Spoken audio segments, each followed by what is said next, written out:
చెప్పనా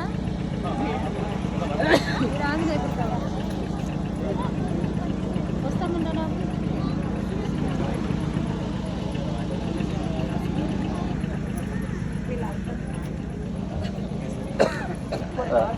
சரி.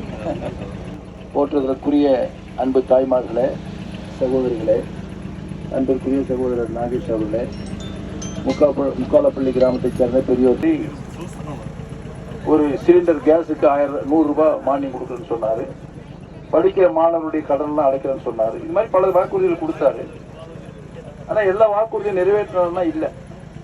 இந்த 1000 ரூபாய் கூட அந்த வாக்குறுதி ரொம்ப முக்கியமான வாக்குறுதி. நிறைய சகோதரிகள் மனம் வந்து மாற்றி ஓட்டு போட்டாங்க. நான் நமக்கு ரெட்டைலைக்கு போடுறவங்கள ஆனால் 1000 ரூபான்னு சரி இருக்கட்டும் அப்படின்னு மாற்றி போட்டாங்க.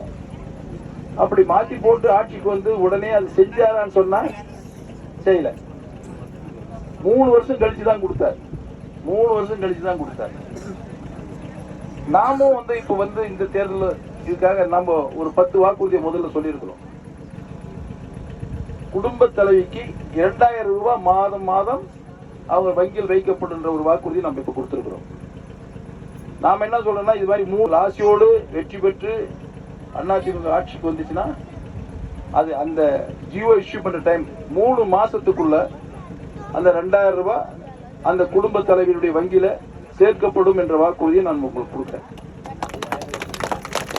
ரொம்ப கஷ்டம், அவங்கதான் மெயினா செய்யணும். ஒரு குடும்பத்துல ரொம்ப வயசானவங்க, இயலாமை இருக்கிறவங்க, அவங்களும் ஏழ்மை இருந்தா அந்த பெற்றோர்களை அவங்களால சமாளிக்க முடியல.